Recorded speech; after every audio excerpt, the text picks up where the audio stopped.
यानी कि special case of जो है रेट ऑफ रिएक्शन, यानी कि हमारे पास कौन कौन से जो है स्पेशल केस है, इनके बारे में जो हम लोग क्या करते हैं, यानी कि जो है बात करते हैं।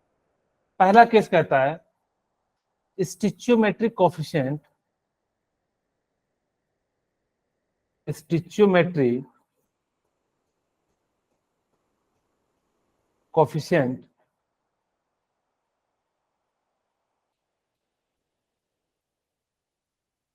does not gives the order of reaction। ये जो होते हैं ना, ऑर्डर ऑफ रिएक्शन नहीं देते हैं। तो ऑर्डर ऑफ रिएक्शन कौन देता है, मैं ब्रैकेट में लिख देता हूं, order of reaction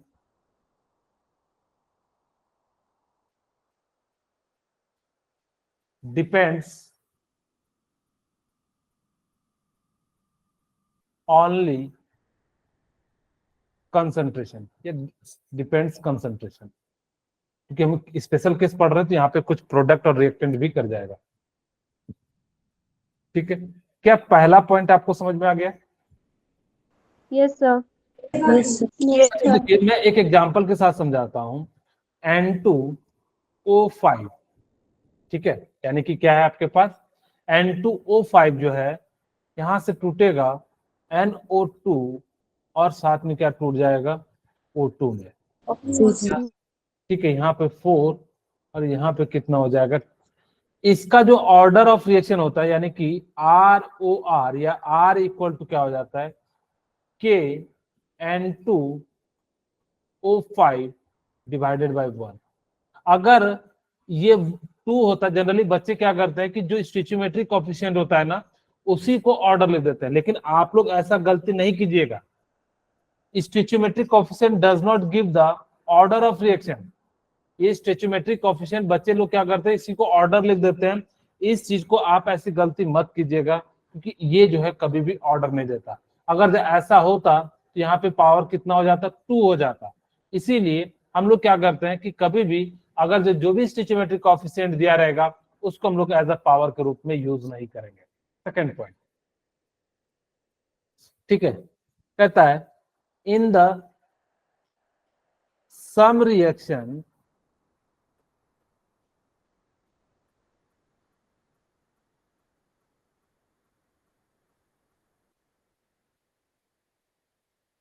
in the sum reaction, order of reaction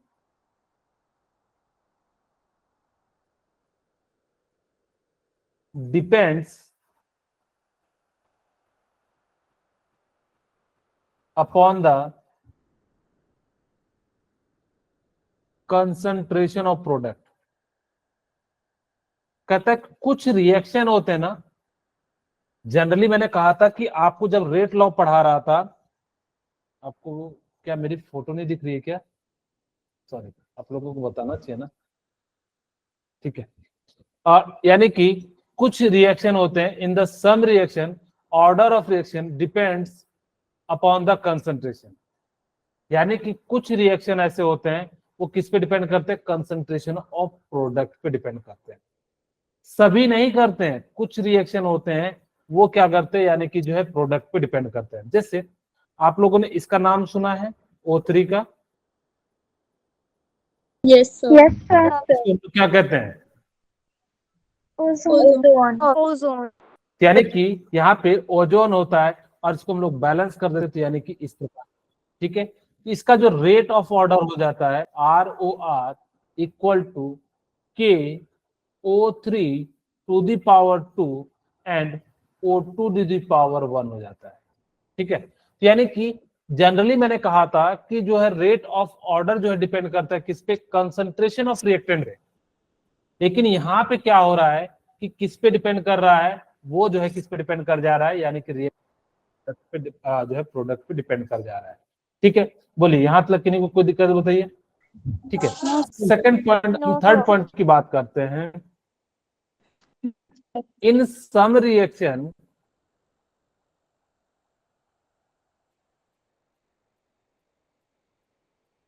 in some reaction order of reaction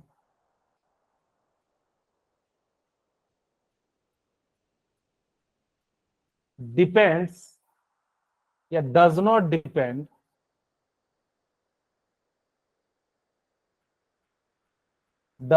depend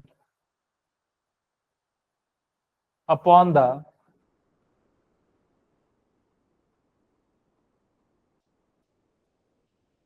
concentration of reactant।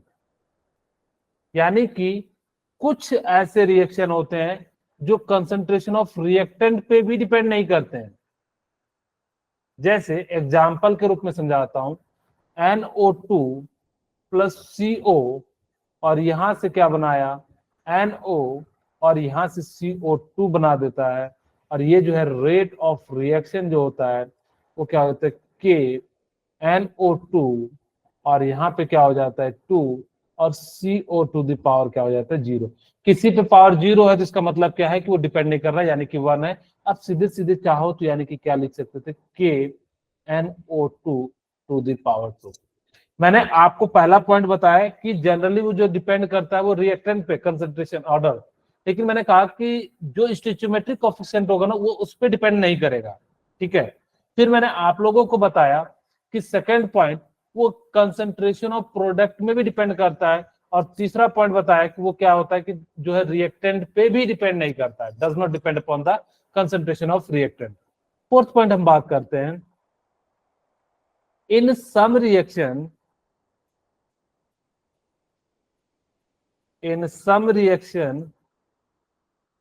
order of reaction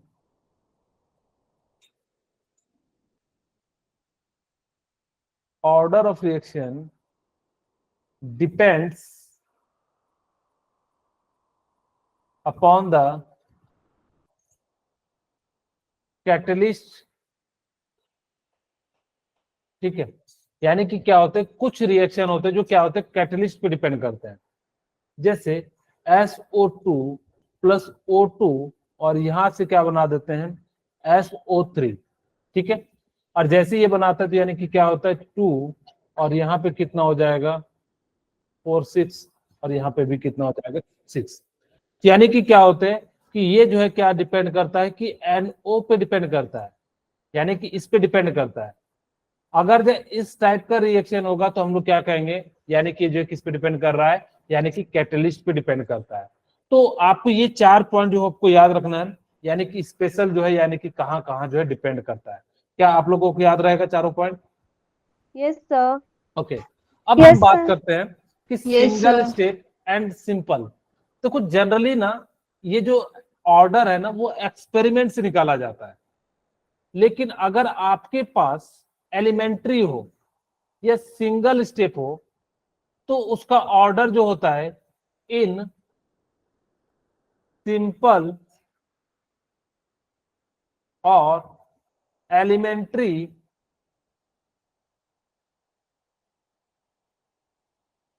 reaction order is equal to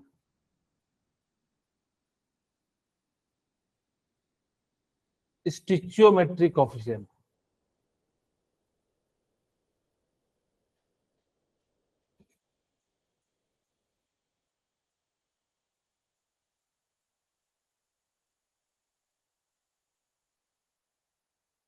ठीक है, जैसे मान लो मेरे पास यहाँ पे अगर मैंने कहा कि A से B बन रहा है और यहां से कोई प्रोडक्ट बन रहा है, क्योंकि हम जनरली लेते हैं, तो अगर ये मैंने कहा कि ये कैसा है सिंगल स्टेप रिएक्शन, तो जो इसका ऑर्डर हो जाएगा वो क्या हो जाएगा, order equal to R equal to क्या हो जाएगा K A to the power 2 and B to the power 1 हो गया। वैसे गुल्डबर्ग एंड वेगे लॉ भी कहता है कि आप क्या करो कि जो भी स्टिचियोमेट्रिक कोएफिशिएंट है उसका जो है पावर लिख दो, जो कि सही नहीं है, सभी रिएक्शन में नहीं होगा। ये जनरली कहां पे होता है, जब आपके पास सिंगल स्टेप या एलिमेंट्री रिएक्शन होगा तो आप क्या कर सकते हो, इस प्रकार से इसको जो है लिख सकते हो। लेकिन आपके पास अगर एलिमेंट्री या सिंगल स्टेप नहीं होगा तो आप कभी भी स्टिचियोमेट्रिक कोएफिशिएंट को नहीं लिखोगे। अब कहोगे सर हमें कैसे पता लगेगा? आपको क्वेश्चन देख के पता लग जाएगा। अगर जो उसकी वैल्यू बहुत सारी दी हुई है तो आप लोग वहां से कह सकते हो कि यानी कि वो सिंगल स्टेप में नहीं होगा। यानी कि बहुत सारे रिएक्शन जो होते हैं वो सिंगल स्टेप में नहीं होते, और जो कुछ सिंगल स्टेप में होंगे यानी कि एक स्टेप में, तो उसको हम लोग क्या कहते हैं, यानी कि जो है आप उसका जो है रेट ऑफ ऑर्डर जो है जो होगा ऐसे लिखेंगे। जैसे मेरे पास H2 प्लस I2, और यहां से मैंने क्या करा कि 2HI बनाया, ये सिंगल स्टेप रिएक्शन है। तो इसका जो रेट ऑफ ऑर्डर होगा वो क्या हो जाएगा, K H2 to the power 1 and I2 to the power 1 हो जाएगा। सिमिलरली H2 प्लस Cl2 के साथ रिएक्शन कराओगे तो 2HCl बन जाएगा, और इसका जो ऑर्डर होगा वो क्या हो जाएगा, K H2 to the power 1, क्योंकि यहाँ पे स्टोइचोमेट्रिक कोएफिशिएंट 1 है, यहाँ पे भी 1 है, तो ये जो है क्या हो जाएगा, Cl2 टू द पावर 1 हो जाएगा। क्या आप लोगों को समझ में आ गया कि कहाँ पे जो हमें लगाना है ये? अगर जो सिंगल स्टेप दिया रहेगा तो आपको क्या करना है, जो भी स्टोइचोमेट्रिक कोएफिशिएंट दिया है, यहाँ नहीं है कुछ तो क्या 1 है, तो यही हम लोग क्या करेंगे, ऑर्डर के रूप में लिख देंगे। बोलिए क्या यहाँ तक आप लोगों को समझ में आ गया? बोलिए, किन्हीं को कोई डाउट हो तो पूछ सकते हैं। हाँ नामिका बोलिए, किन्हीं को भी कोई डाउट हो यहाँ तक जो है आप पूछ सकते हैं। आरती, अनामिका, गीता, मनु, टिंकू, शालिनी, सोनम, सुनिधि, तानवी, विपिन, क्या आप लोगों को समझ में आ गया? Yes okay, sir. चलिए ठीक है, तो क्वेश्चन करने के लिए रेडी हो जाइए। अब देखो, कहता है if the volume of the vessel in which the reaction 2NO से O2 बन रहा है और 2NO2 occurring diminished 1/3 of initial volume, the rate of reaction will be increased by।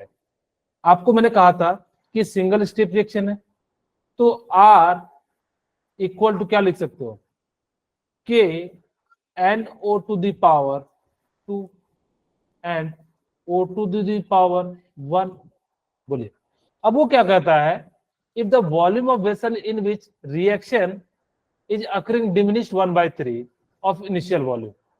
अब देखो मुझे बताओ कि अगर आप वॉल्यूम को डिक्रीज करते हो, ये एनओ का मतलब क्या है, कंसंट्रेशन है क्या यहाँ पे, ऐसे तो लिखते थे। ए का मतलब हम क्या लिखते थे, कंसंट्रेशन। कंसंट्रेशन हम लोग किस में लेते थे, कंसंट्रेशन ऑफ ए। तो कंसंट्रेशन जो था उसका फॉर्मूला हम किस में लेते थे, मोलार रिटी। ओके, अगर जो मेरे पास मोलारिटी होता है तो यानी कि मोलारिटी को हम लोग क्या फॉर्मूला होता है, मोल पर लीटर। ठीक है, यानी कि क्या हो जाता है, मोल पर लीटर हो जाता है। अच्छा देखो नीचे में लीटर है तो वॉल्यूम कह रहा है कि वॉल्यूम को आप क्या कर दो, 1/3 कर दो। मैं यहाँ पे ऐसा लिख देता हूँ, मोल डिवाइडेड बाय वॉल्यूम। वॉल्यूम को क्या कर रहा है, 1/3 कर दो, तो ये ऊपर जाएगा तो यानी कि कितना टाइम्स हो जाएगा, 3 टाइम्स। तो मैं क्या ऐसा लिख सकता हूँ, 3 टाइम्स ऑफ NO, नहीं समझ में आए तो पूछ लेना, और 3 टाइम्स ऑफ O2। बोलिए, किन्हीं के मन में अगर जो दुविधा हो तो पूछ लीजिए। क्या ये बात समझ में आ गई? Yes sir. ओके, यानी कि अच्छा। आपके सामने क्या होगा कि क्योंकि वॉल्यूम है तो यहाँ पे ऊपर में चले जाएगा तो यहाँ पे हो जाएगा। अब देखो ये 3 का स्क्वायर यहाँ पे कितना हो जाएगा, 9, और यहाँ पे 3 है तो यानी कि कितना हो जाएगा, टोटल कितना टाइम्स इंक्रीज हो जाएगा, यानी कि जो है 27 टाइम्स इंक्रीज हो जाएगा। अच्छा, क्या सेकंड क्वेश्चन आप लोग आंसर बता सकते हैं? उड़ीसा जेई का क्वेश्चन, बहुत ही आसान सा क्वेश्चन है, मैं चाहता हूँ आप लोग सभी आंसर दें, बहुत ही आसान सा क्वेश्चन है, सिंगल स्टेप रिएक्शन। ट्राई करते वेरी हैं। गुड, हाँ ओके, किसने बताया आंसर अभी? Okay very good, very good Sonia. और कोई बताना चाहेंगे? Okay, D. क्या सबको समझ में आ रहा है, डी? ओके, यानी कि अगर जो एलिमेंट्री है, कहोगे सर आपको कैसे पता लग रहा है, क्योंकि हमारे पास यहाँ पे और कुछ नहीं दिया हुआ है इसके अलावा, तो हम लोग इसको क्या मान लेंगे, एलिमेंट्री। तो ए टू द पावर कितना होना चाहिए, 2, और बी टू पावर 1 है तो यानी कि कितना हो जाना चाहिए, कुछ इस प्रकार से। तो ये कैसा हो गया, एलिमेंट्री रिएक्शन गया। चलिए मैं इस टाइप के एक क्वेश्चन को समझाता हूँ कि इस टाइप का आपके पास टेबल के फॉर्म में दिया रहेगा तो कैसे ऑर्डर निकालना है। फिर इसकी आपको मैं ट्रिक सिखाऊंगा, बहुत ही अच्छी ट्रिक होती है। फिर हम लोग जो है, सबसे पहले मैं आपको यहाँ पर रेट लॉ लिखता हूँ। आपके पास इक्वेशन क्या है, पेज ऐड कर देते हैं। मेरे पास ए से बी बन रहा है और यहाँ पे जो प्रोडक्ट बन रहा है, मुझे इससे कोई लेना देना नहीं है प्रोडक्ट से, तो मैं यहां से रेट लॉ लिखूं तो R equal to A to the power X and B to the power Y. अब किसी के मन में क्वेश्चन आ गया होगा कि सर आप पिछली, हाँ बोलिए क्या पूछना चाह रहे हैं अनामिका? No sir.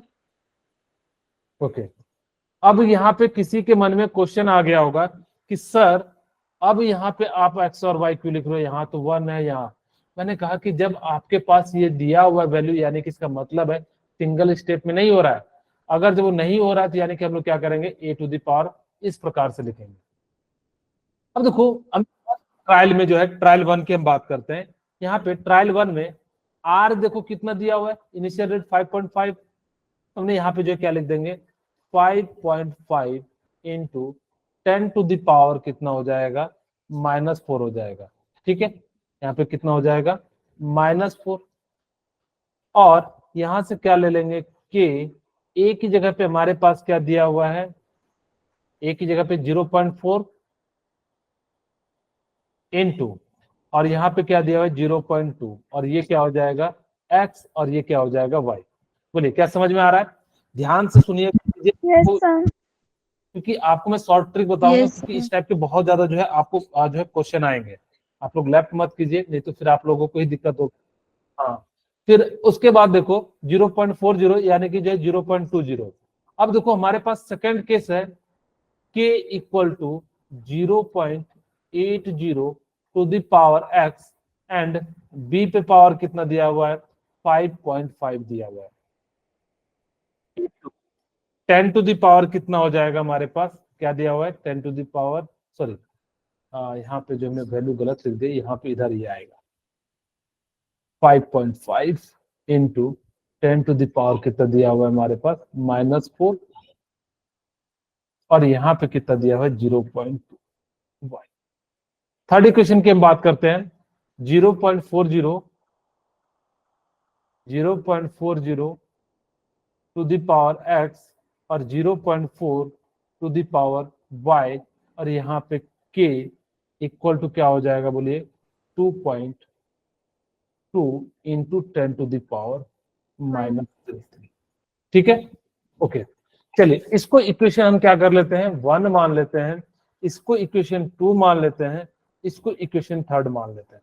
पहले मैं आपको जो है जो बुक में दिया रहता है उस मेथड को सॉल्व कराता हूं, फिर मैं आपको शॉर्ट ट्रिक्स बताऊंगा।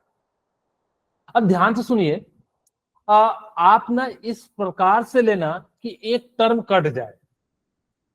क्यों मैं ऐसा कह रहा हूं, क्योंकि आप ना आसानी से एक की वैल्यू निकाल सकते हो। जैसे देखो यहाँ पे देखो 0.2 है, यहाँ पे 0.2 है, और जो बड़ी वैल्यू है तुम लोग उसको क्या कर सकते हैं, यानी कि ले सकते हैं। तुमने कहा कि भाई बड़ी वैल्यू 0.28 है, तो यानी कि सेकेंड में से हमने यहाँ पे क्या कर दिया, फर्स्ट को डिवाइड कर दिया। तो मेरे पास क्या है 5.5 इंटू 10 टू द पावर -4, यहाँ पे भी क्या हो जाएगा 5.5 into 10 to the power -4 equal to, यहाँ पे क्या हो जाएगा k 0.80 to the power x and 0.20 to the power y, और यहां से क्या हो जाएगा k 0.40 to the power x and 0.20 to the power y।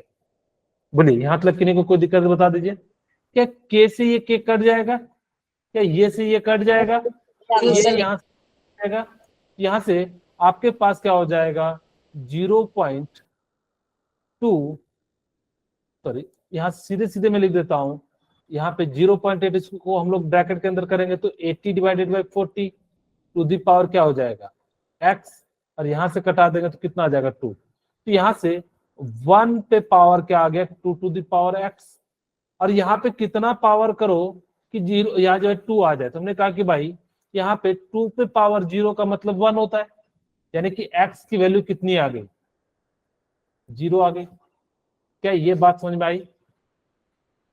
यानी कि आप लोग लेफ्ट मत करना, मैं अभी दूसरा तरीका समझाऊंगा तो ज्यादा आपको क्लियरिटी मिल जाएगी। यानी कि यहां से x की वैल्यू आपको जो है 0 मिल गई, यानी कि a to the power X जो होगा वो क्या हो जाएगा, 0 हो जाएगा। देखो कहाँ कहाँ है, तो ए और ई में है, तो यानी कि हम चेक करते हैं। अब हमें सेकंड भी निकालना पड़ेगा। अब यानी कि अब हमारे पास ये तो एक्स की वैल्यू निकली, यानी कि जो है एक्स की वैल्यू 0 है, तो हम वाई की वैल्यू निकालते हैं। वाई की वैल्यू निकालने के लिए ए को क्या करना पड़ेगा, कांस्टेंट कराना पड़ेगा। यहाँ पे देखो ये फर्स्ट एंड थर्ड में, तो हम लोग क्या करते हैं कि थर्ड में से फर्स्ट को डिवाइड कर देते हैं। ठीक है, यानी कि थर्ड में से हमने क्या कर दिया, फर्स्ट को डिवाइड कर दिया। तो थर्ड में हमारे पास क्या है, 2.2 into 10⁻³ divided by 5.5 into 10⁻⁴ equal to k into 0.40 to the power x and 0.40 to the power y। और हमारे पास क्या है, 1 में हमारे पास क्या है कि k इंटू 0.40 और यहाँ पे 0.20। अब आपके मन में आ रहा होगा क्यों 0 लिख लो, लास्ट में 0 लिखते तो कोई दिक्कत नहीं होता है, ठीक है ना, ये आप लोगों को पता होगा। यहाँ पे y, यहाँ से ये पॉइंट कटा दिए और यहाँ से हमारे पास कितना हो जाएगा कि जो है ऊपर की साइड जाएगा तो यानी कि 220 हो जाएगा।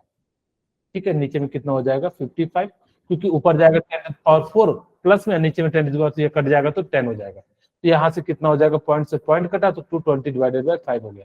यहाँ से इसको सॉल्व करेंगे तो यानी कि कितना हो जाएगा 2 टू द पावर y। बोलिए क्या यहाँ तक समझ में आया? Yes, sir. अब देखो इसको काउंट यानी कि कितनी टर्म में कटेगा, 4 टर्म में। यानी किसी चीज को हम लोग क्या लिख सकते हैं, 2 टू द पावर 2 और y की वैल्यू कितनी आ गई 2, यानी कि x की जो वैल्यू होनी चाहिए 0, y की वैल्यू क्या होनी चाहिए b और जो है 2, तो इसका राइट आंसर क्या हो जाएगा 2। अब ये तो तरीका है, अगर जो एग्जाम में क्वेश्चन आएंगे इसको इस तरीके से बनाओगे तो 3 मिनट लगेगा, लगेगा कि नहीं लगेगा? अब देखिए शॉर्ट तरीका क्या है, ध्यान से सुनिएगा। आपको क्या करना है ना कि जब भी बॉक्स वाले क्वेश्चन आए, आप क्या करना कि 2 टर्म को एक जो सिमिलर वाले बॉक्स में उसको कांस्टेंट कराने का प्रयास करना। जिसमें देखो 1 और 2 में ये कांस्टेंट है, बोलिए क्या ये यहाँ यहाँ पे ये कांस्टेंट है कि नहीं है? ठीक है, Yes, sir. अगर जी ये कांस्टेंट है तो मैं यहाँ पे देखता हूं, यहाँ पे ध्यान से देखिए कि अगर मैं ऊपर से नीचे की ओर जा रहा हूं तो कितने टाइम्स इंक्रीज कर रहा है, 2 टाइम्स। Two. यही चीज तो हम कर रहे थे, यहाँ पे भी देखो क्या कर रहे थे हम, 0.2 से हम यहाँ पे कटा ही तो रहे थे। यहाँ पे देखो 0.2 से कटा ही तो रहे हैं। हम कह रहे हैं कि अब बिना लिखे कटाए, कैसे कटाएंगे? हमने कहा भाई 0.2 इधर से ये आ रहा है तो इसको कटा दो, यानी कि हमें इस प्रकार से लिखना है कि एक जो है ना ए और बी में से क्या हो जाए, एक कांस्टेंट हो जाए, वो क्या हो जाना चाहिए, कट जाना चाहिए। यहाँ पे 2 टाइम्स है, हम ऊपर से नीचे की ओर जा रहे हैं, यहाँ भी ऊपर से नीचे की ओर जा रहे हैं, तो यहाँ पे कितना टाइम्स है, 1 टाइम्स है। अब कहा कि मुझे रेट को कितना लाना है, 1 लाना है, तो कितना यहाँ पे करूं कि जो है कितना पावर लगाऊं कि यहाँ पे 1 आ जाए। तो हमने कहा कि भाई 2 पे पावर 0 कर दो, तो यानी कि इसकी वैल्यू कितनी हो जाएगी 1, और यहाँ से जो हमारे पास a की वैल्यू कितनी हो गई 0। सेकंड केस ध्यान से सुनिएगा कि मेरे को किस प्रकार से करना है कि अब मुझे a की वैल्यू हमने जो यहाँ से किसकी निकाली, x की वैल्यू। अब हमें y की वैल्यू, इसको आप चाहो तो x मान के यहाँ पे y की वैल्यू निकालें।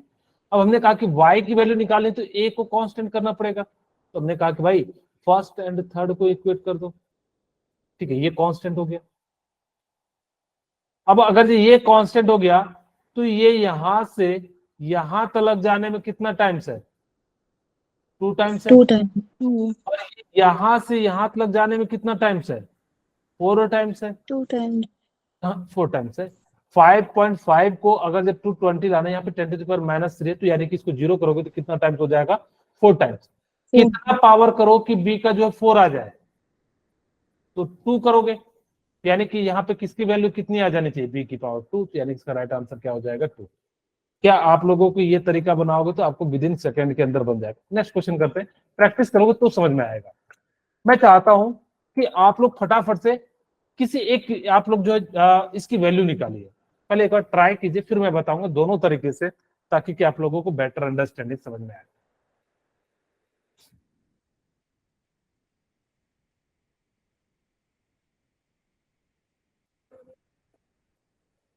कांस्टेंट वाले से ही बनाना ताकि कि जल्दी से बन जाए बिना देखे।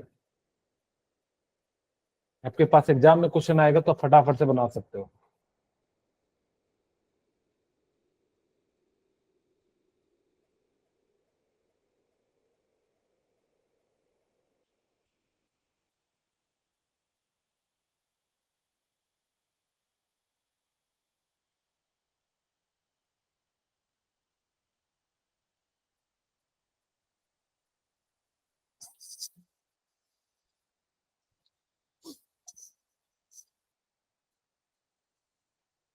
क्या बना लिए? सर बना रहे हैं। ओके, बनाइए, ट्राई कीजिए, सभी लोग ट्राई जरूर कीजिएगा, क्योंकि आप जब ट्राई करोगे तो मैं बताऊंगा तो आप लोग सीख जाओगे।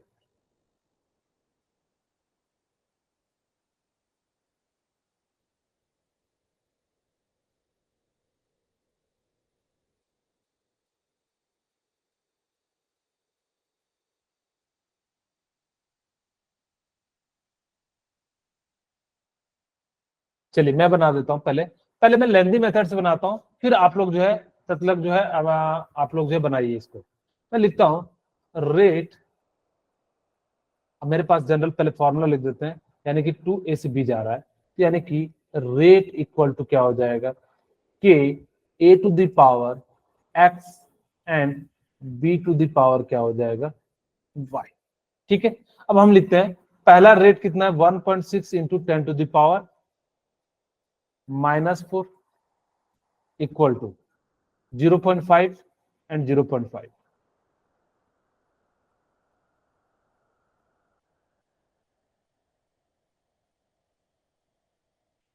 ओके, फिर सेकेंड टर्म लिखते हैं 3.24 इंटू 10 टू द पावर 4 के, और यहाँ पे हमारे पास कितना हो जाता है 0.5 एंड 0.1 ठीक है। थर्ड में हमारे पास क्या है 3.2 इंटू 10 टू द पावर -4 के 1.00 इंटू हमारे पास कितना है 1.00। इसको इक्वेशन 1 मान लीजिए, इसको इक्वेशन 2 मान लीजिए, इसको इक्वेशन 3 मान लीजिए। हमें किस प्रकार से करना है कि एक टर्म कट जाए। अच्छा देखो 1 और 2 में 0.05 कट जाएगा, यानी कि क्या करें, ऊपर में कौन सा बड़ा है, नीचे वाला बड़ा है, तो नीचे वाले को लिख देते हैं, यानी कि इक्वेशन थर्ड में सॉरी सेकंड में फर्स्ट को डिवाइड कर देते हैं।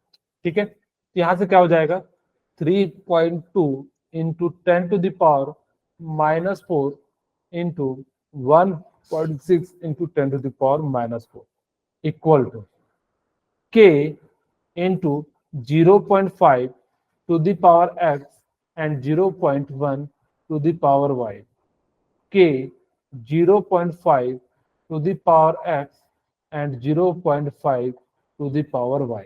ठीक है, यहां से ये टर्म कैंसिल हो जाएगा। ठीक है, यहां से 10 टू द पावर -4 ये कैंसिल हो जाएगा, और ये कितनी टाइम्स हो जाएगा 2 टाइम्स, और यहां से आप कितना मल्टीप्लाई करो कि जो है ये कितना आ जाए 0.10 आ जाए, यानी कि हमारे पास कितना आ जाएगा, सॉरी यहाँ 1 हो जाएगा, ये जो है ना 0.1 ना होके 1 हो जाएगा। ठीक है, यानी कि कितना टाइम्स करेंगे 2 टाइम्स करेंगे, बोलिए, यानी कि क्या हो जाएगा, ऊपर में 2 टाइम्स से डिवाइड करोगे तभी तो 1 आएगा, यानी कि 2 टू द पावर कितना हो जाएगा y, और y की वैल्यू कितनी हो जाएगी 1। क्या इतनी सी बात समझ में आ गई? देखो अब हमें क्या करना है कि हमने जो y की वैल्यू निकाल ली, अब x की वैल्यू निकालनी है, तो हम किस प्रकार से करें कि एक टर्म को जो है हम कांस्टेंट कर देते हैं, क्या सेकंड और थर्ड में जो है कांस्टेंट है 1 1, इसको कांस्टेंट कर देते हैं, यानी कि अब जौन सी बड़ी वैल्यू हो तो यानी कि थर्ड में से डिवाइड कर देंगे सेकंड को, आपको इच्छा तो सेकंड से भी कर सकते हो, कोई दिक्कत नहीं है। तो यहाँ से क्या हो जाएगा 3.24 इंटू 10 टू द पावर -4, और यहाँ से क्या हो जाएगा 3.24 into 10 to the power -4 equal to क्या हो जाएगा k इंटू 1.00, और यहाँ पे भी क्या हो जाएगा 1.00 x, और यहाँ पे क्या हो जाएगा y, और यहाँ पे नीचे में कितना हो जाएगा k 0.5 to the power x और यहाँ पे कितना हो जाएगा 0.4 टू द पावर कितना हो जाएगा y हो जाएगा। ठीक है, अब जो टर्म कट रहा है कटा दीजिए, ये यहाँ से यहाँ कैंसिल आउट हो रहा है, ये k से k कैंसिल आउट हो रहा है, ये यहाँ से यहाँ कैंसिल आउट हो रहा है, यहाँ से यहाँ 1 हो जा रहा है, यानी कि कितना हो जाएगा 1, यानी कि ऊपर जाएगा तो यानी कि कितना हो जाएगा 2 टू द पावर x।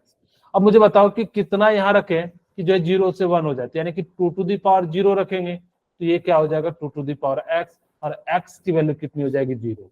यानी कि आपके अनुसार से x की वैल्यू कितनी होनी चाहिए 0, यानी कि a पे पावर कितना होना चाहिए 0, तो यानी कि यहीं पे, और b पे पावर कितना होना चाहिए 1, तो इसका राइट आंसर क्या हो जाएगा a। लेकिन अब हम इस तरीके से नहीं बनाएंगे, किस तरीके से बनाएंगे ध्यान से सुनिएगा। एक टर्म को कांस्टेंट मानते हैं हम, इक्वेशन 1 और 2 में देखिए, क्या मैं ये दोनों टर्म को कांस्टेंट मान लूं? Yes sir. अच्छा देखिए, ये यहां से यहां जाएगा तो कितना टाइम्स इंक्रीज होगा? 2 टाइम्स। यहां से यहां जाएगा तो कितना टाइम्स इंक्रीज हो रहा है? 1/2 टाइम्स। ठीक है, यानी कि आप देखो यहां से ऊपर ये तो कम हो रहा है, तो यानी कि कितना टाइम्स होगा? ये माइनस होगा। ठीक है, तो यानी कि कितना हो गया 1/2। क्या 1/2 को 2 टू द पावर -1 लिख सकता हूं? Yes sir. यानी कि आपके अनुसार से यहाँ पे क्या हो रहा होगा कि ऊपर से जो है नीचे से ऊपर की ओर जाने पे कितना हो जा रहा होगा, सॉरी यहाँ पे भी कितना हो जाएगा, उल्टा डायरेक्शन ले लेते हैं ताकि कि हमें सिंपल फॉर्म में आ जाए।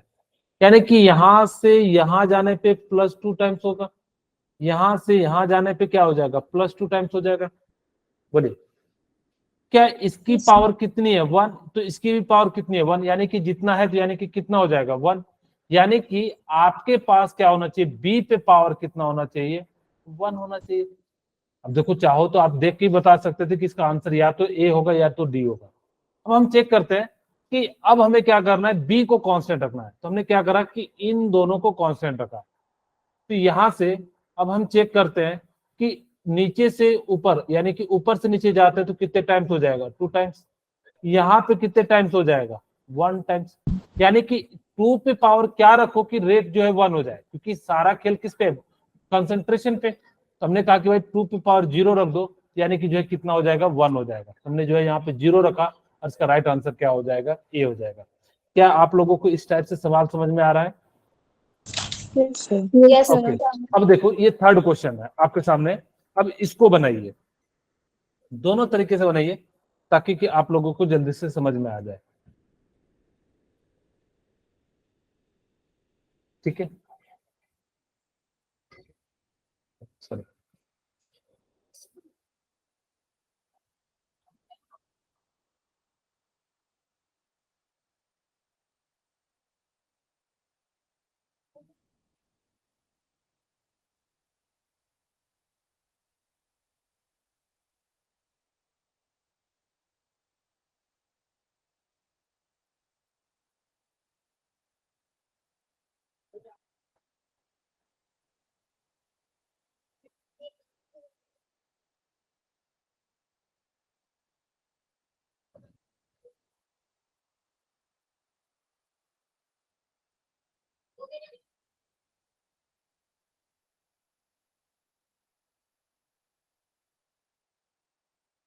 क्या बना लिए?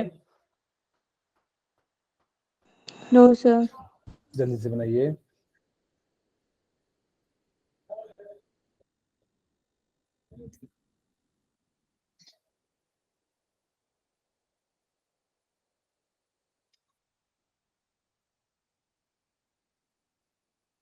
एक मिनट लास्ट समय देता हूँ, फिर मैं बनाता हूँ। आप लोग ट्रिक से भी बना सकते थे, मैं इसलिए दोनों मेथड समझाता हूँ ताकि कि आपको दोनों में से एक तो समझ में आए। आप इसी सवाल को एक बार घर पे जाके फिर से बनाना ट्रिक वाले मेथड से, तो आपको बिल्कुल समझ में आ जाएगा।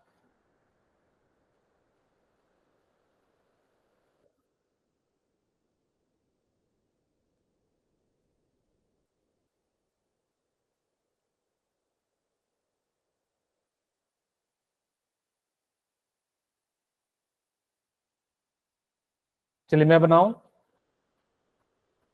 Yes sir.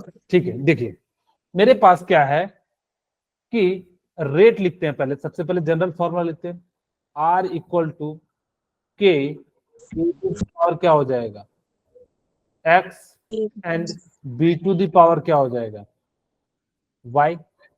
बोलिए यहाँ तक किन्हीं को कोई दिक्कत नहीं होगा। यहीं पे इक्वेशन हम लोग क्या करते हैं 1 और 2 लिखते हैं।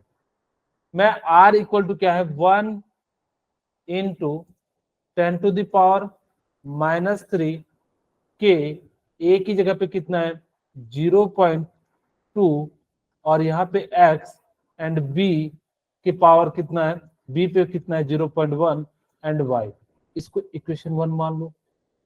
बोलिए ठीक है। सेकंड आपके पास यहाँ पे कितना दिया हुआ है 4 इंटू 10 टू द पावर -3 और यहाँ पे कितना हो जाएगा k into 0.2 to the power क्या हो जाएगा x एंड यहाँ पे कितना हो जाएगा 0.2 टू द पावर y और ये इक्वेशन क्या हो जाएगा सेकंड। ओके थर्ड इक्वेशन लिखते हैं। यहाँ से क्या हो जाएगा 0.25 इंटू 10 टू द पावर -3 के 0.4 टू द पावर x और यहाँ पे क्या हो जाएगा 0. into power y. ठीक है यहाँ तक लिखने को कोई दिक्कत नहीं होगा। ओके अब यहाँ पे हम लोग जो है इनकी वैल्यू को निकालते हैं। पहले मैं आपको जो है लॉन्ग तरीके से बताता हूँ फिर जो है आपको शॉर्ट तरीके से बताऊंगा। अब यहाँ पे देखिए आपके सामने क्या है कि यहाँ पे हमने क्या करा कि इक्वेशन में देखो किसके अंदर क्या क्या सेम है क्या 1 और 2 में ये टर्म है। तो यानी कि हम क्या करते हैं कि सेकंड को फर्स्ट से डिवाइड कर देते हैं। ठीक है सेकंड को हम लोग क्या कर देते हैं फर्स्ट से डिवाइड कर देते हैं। यानी कि सेकंड में क्या है 4 into 10 to the power -3 into 1 into 10 to the power -3 equal to यहाँ पे क्या हो जाएगा k 0.2 divided by x and 0.2 divided by क्या हो जाएगा y। ठीक है नीचे क्या हो जाएगा k 0.2 x एंड 0.1 y हो जाएगा। बोलिए क्या यहाँ तक किन्हीं को कोई दिक्कत है। ये टर्म ये यहाँ से कट जाएगा और ये यहाँ से कट जाएगा। क्या मैं 4 को 2 टू द पावर 2 लिख सकता हूँ और यहाँ से कट जाएगा कितना हो जाएगा 2 टू द पावर y। यानी कि y की वैल्यू कितनी आ गई 2। यानी कि y की वैल्यू कितनी आ गई 2। ओके अच्छा अब मेरे को क्या करना है कि मैंने तो y की वैल्यू निकाल ली तो अब मुझे x की वैल्यू निकालनी होगी यानी कि a की वैल्यू निकालनी होगी a पे पावर। तो अब देखो जहां पे b कांस्टेंट हो उसको आप क्या कर दो देखो यहाँ पे जैसे ही कांस्टेंट करोगे तो यानी कि ये यहाँ से हमें तो सॉरी पहले तुम्हें फॉर्मूलेस बनाना है ना। तो यहाँ से हम लोग क्या करते हैं b कांस्टेंट है तो हम लोग क्या करते हैं सेकंड में से थर्ड को डिवाइड कर देते हैं। ठीक है सेकंड में से हमने क्या कर दिया थर्ड को डिवाइड कर दिया। सेकंड आपके पास क्या है 4 into 10 to the power -3 divided by 0.25 into 10 to the power -3 equal to k into 0.2 to the power x and 0.2 to the power y और यहाँ से क्या हो जाएगा k इंटू 0.4x एंड यहाँ पे क्या हो जाएगा 0.2 टू द पावर y। बोले क्या यहाँ तक किन्हीं को कोई दिक्कत है। ठीक है नो सर जो कट रहा है ये कट जा रहा है कटा दिए ये यहाँ से कट जा रहा है 10 टू द पावर यहाँ से। अच्छा ये कितनी टाइम्स है तो यानी कि 4 को डिवाइड करोगे तो 8 आ जाएगा यहाँ पे ऊपर में। ठीक है अब यहाँ पे 8 आ जाएगा तो यहाँ से कितना हो जाएगा 1/2 टू द पावर x और 8 यानी कि ऊपर में जाएगा तो -x और 8 को हम लोग क्या लिख सकते हैं 2 टू द पावर 3 यानी कि क्या हो जाएगा 2 टू द पावर x तो x की वैल्यू कितनी हो जाएगी -3। अब हम यानी कि a की वैल्यू कितनी हो जाएगी 2 y की और x की वैल्यू कितनी हो जाएगी -3 हो जाएगी। यानी कि इस प्रकार से हम लोग क्या कर सकते हैं इनकी वैल्यू को निकाल सकते हैं। ठीक है बोलिए यहाँ तक किन्हीं को कोई दिक्कत बता दीजिए। अब हम जो है ना ट्रिक की मदद से निकालते हैं। यहाँ पे देखो फर्स्ट में हमने क्या करा कि इसको कांस्टेंट किया तो यहाँ पे ये कितना टाइम्स है 2 टाइम्स है और ये यहाँ से यहाँ जाएगा तो यानी कि 1/8 टाइम्स है और इसी चीज को हम लोग लिख सकते हैं यानी कि 1/2 क्यूब और ऊपर में ले जाएगा तो -2 क्यूब। बोलिए कैसा लिख सकते हैं क्या ये बात समझ में आई या नहीं आई। देखो मैं यहाँ समझा देता हूँ Yes, 1/8 है तो 2⁻³ हो जाएगा, और इसको ऊपर ले जाते तो यानी कि क्या हो जाता है 2⁻³ वही मैंने कहा कि हम क्या कर सकते हैं, इस प्रकार से इसको क्या कर सकते हैं, लिख सकते हैं। ठीक है, तो हमने इसी प्रकार से इसको क्या कर दिया, लिख दिया। अब देखो यहाँ पे कितना पावर करो कि जो है 2⁻³ हो जाए, तो मैंने कहा कि भाई -3 कर दो। यहाँ पे जो है y की वैल्यू आप सीधे सीधे निकाल, x की वैल्यू कितनी आ गई -3, आप इस तरीके से निकाल रहे थे। फिर अब हम क्या करते हैं कि एक टर्म जो है यानी कि किसके कांस्टेंट करते हैं, a का, तो a का जो है कहाँ पे, यहाँ पे कांस्टेंट टर्म है, तो ये यहाँ से अगर ये यहाँ जाएगा तो कितनी टाइम्स इंक्रीज हो रहा है, 2 टाइम्स, और ये यहाँ से यहाँ जाएगा तो कितने टाइम्स इंक्रीज हो रहा है, 4 टाइम्स। यानी कि कितना पावर करे कि जो 4 हो जाए, तो यानी कि जो है 2। हमेशा याद रखना कंसंट्रेशन वाले टर्म को छेड़ना, प्रोडक्ट यानी कि रेट को नहीं छेड़ना। कई बच्चे रेट को छेड़ देते, नहीं, आपको रेट के बराबर करना है इसको चेंज करके। तो यहाँ देखो सीधे सीधे आप निकाल सकते थे। तो इस प्रकार से आपका जो है काफी ज्यादा जो है समय बच जाएगा। ठीक है, अगर आप इस तरीके से यूज करते हो तो जो है समय बच जाएगा, और अगर इस तरीके से करते हो तो 2 से 3 मिनट लग जाएगा। बोर्ड में पूछता है तो आप इस तरीके से बनाइएगा, और नहीं तो आप लोगों को एग्जाम में उसी तरीके से यूज कीजिएगा। ठीक है, क्या आप लोगों को तरीका समझ में आ गया सेकंड ट्रिक वाला? Yes, sir. किन्हीं को नहीं समझ में आया तो पूछ सकते हैं, किन्हीं के मन में अगर जो नहीं समझ में आया तो आप लोग जो है पूछ लीजिए। ठीक है, ओके, चलिए अब हम बात करते हैं जीरो ऑर्डर रिएक्शन की। जीरो ऑर्डर रिएक्शन का मतलब क्या होता है, जिसका ऑर्डर क्या हो, यानी कि जिसके अंदर n की वैल्यू कितनी होनी चाहिए, 0 होनी चाहिए। इस टाइप के रिएक्शन को हम लोग क्या कहते हैं, जीरो ऑर्डर रिएक्शन कहते हैं। ठीक है, यानी कि जिसकी वैल्यू क्या होनी चाहिए, 0 होनी चाहिए। इस टाइप के रिएक्शन को हम लोग क्या कहेंगे, जीरो ऑर्डर रिएक्शन कहेंगे। जैसे मेरे पास क्या है, ए से कोई मैं प्रोडक्ट बना रहा हूं। ठीक है, ए से मैंने क्या बनाया, प्रोडक्ट बनाया, और मेरे को इसका ऑर्डर लिखना है, तो R इक्वल टू क्या लिखूंगा, के A⁻0। बोलिए, क्योंकि जितना सम होता है वही तो ऑर्डर होता है, तो यहाँ पे सम कितना है, 0, यानी कि इसका ऑर्डर क्या हो गया, 0। तो क्या R इक्वल टू मैं के लिख सकता हूं? Yes, sir. यानी कि जीरो ऑर्डर में, in zero order rate is constant. ठीक है, अगर जो रेट ऑर्डर में जो है in zero order rate is constant, sorry, in zero order rate क्या हो जाएगा, कांस्टेंट हो जाएगा। ठीक है, अगर जो रेट कांस्टेंट हो जाएगा, यहां से हम लोग क्या कह सकते हैं, अच्छा यहाँ पे एक बात याद रखिएगा, रेट इज डिपेंड